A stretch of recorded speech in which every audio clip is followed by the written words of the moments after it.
Sorry, I'm using my camera phone for this right now because it's kind of an impromptu intro. I say impromptu in like every video, but in this video I'm going to show you how to make your own clay oil diffusing necklaces for aromatherapy purposes. So yes, I believe in aromatherapy. I just think that sometimes like when we smell things, our body has a natural response to it, and that can result in energy or relaxation or other things. So aromatherapy, I give it a thumbs up. They do sell aromatherapy necklaces, but they can get kind of pricey, and they're not very good for the environment either. You have to buy tiny little cotton pads to like replace them whenever you want to change out your oils, and I just don't see any point in it. Most people don't know that you can make your own reusable clay oil diffusing necklaces, and then just using bakeable clay. You can get it at a lot of craft stores or order it online, and I'll link below where I got mine and which one I used, but and also my oils, the 2 oils that I use. But yeah, you can make your own oil diffusing necklace out of clay, and then you can design it and make it however you like. It's more affordable than buying the necklaces, more economical in the long run because you don't have to buy the cotton pads, and better for the environment. Plus, I mean, you can customize them to your own taste. Sorry about the crunching, by the way. That's my dog. He's eating his crunchy treats. But so yeah, thumbs up for aromatherapy, and if you want to watch and see how to make your own clay oil diffusing necklace, then stay tuned. Hey guys, so here is the tutorial on how to do your DIY oil diffusing clay necklace. Now, this is the clay that I got. It's I believe it's pronounced Sculpey brand, but make sure it's an oven-baked clay.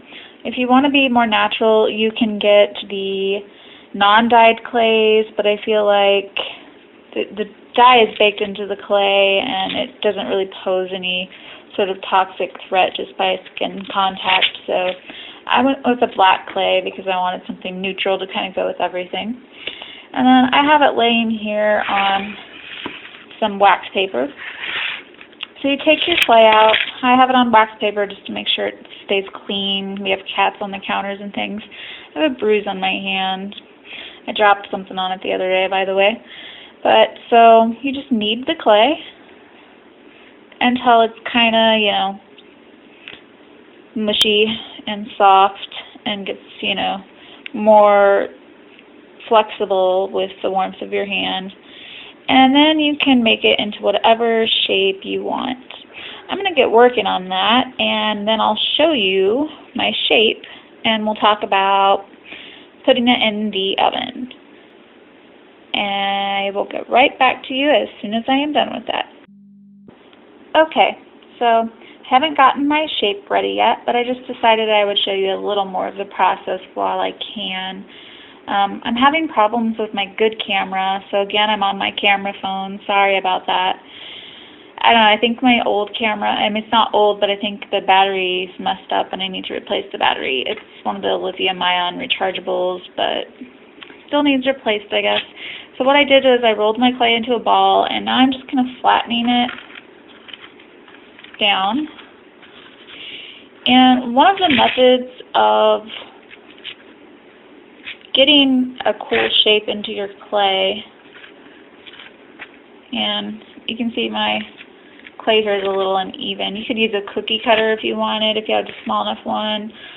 But a lot of people like taking different jewelry. Like here I have like an owl earring, and then I have a really neat necklace that my boyfriend's mom got me, and it has this really neat coin on it. And so to get different patterns, you can try impressions, where you just press things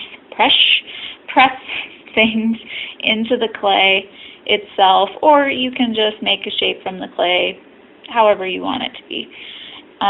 So again, this time, oh, that was my oven timer. It's preheated. That was the other thing I was going to say.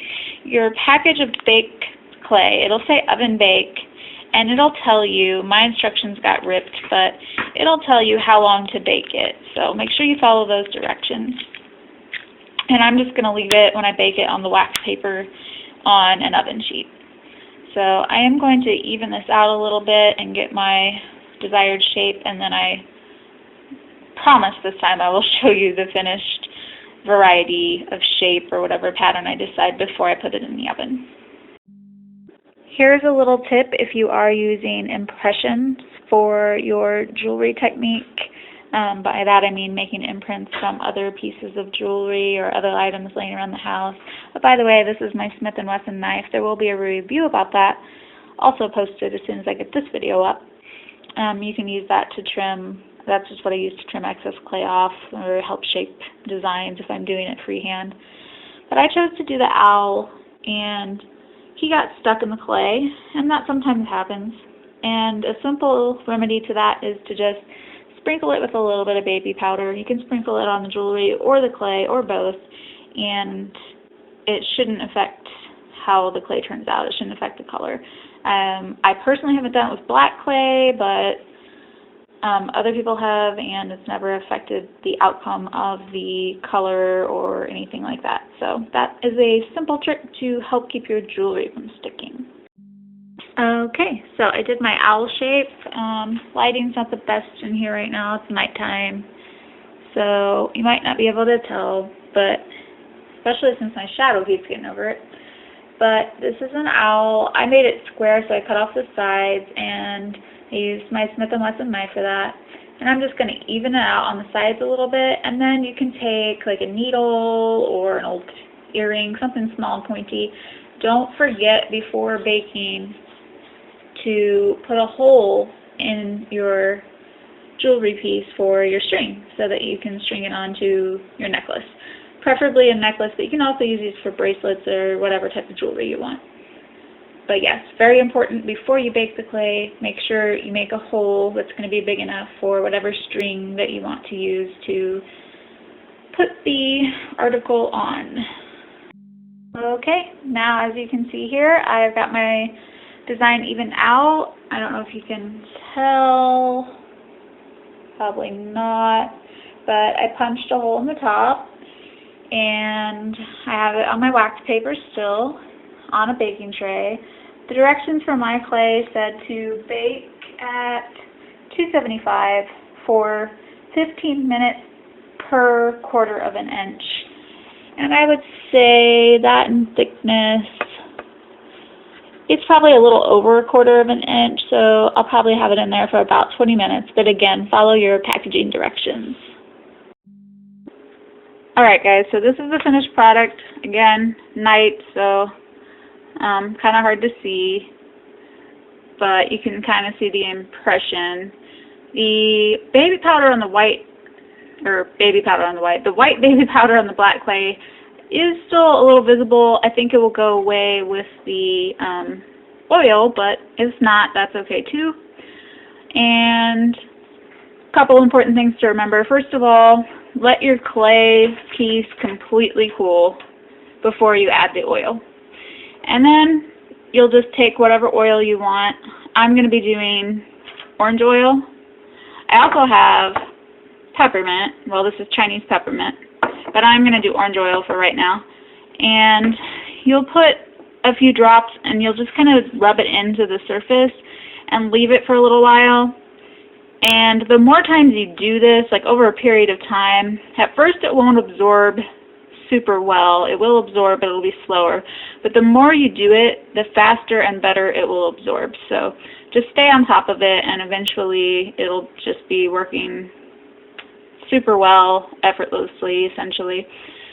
And like I said, you can use whatever kind of oil you want. I'm choosing to use oils that promote a sense of energy and alertness. That's why I got the citrus orange and the peppermint. Both of those are good for that. If you want something calming, you might try lavender. Not sure what other calming oils off the top of my head, but I will link some information in the info box below. And then, as you can see here at the top, there's a hole, and I'll just be threading my hole through there. Another little tip is that when you're first using it, try to make the cord you put it on a little bit shorter so that it's not directly on your clothes until you know that it's absorbing the oil well. That way you don't have to worry about getting oil stains on your clothing. Granted, they'd be good smelling oil stains, but oil stains nonetheless. So that's it. Alright, so now you know. I hope you enjoyed the video, and if you enjoyed learning this kind of thing, let me know. Leave me some comments. Let me know which videos you like, which videos you're less interested in, if you want to know more DIY stuff, things like that. And if you enjoy my channel, please give me a thumbs up and subscribe. I would love that, and I will see you all soon. Bye.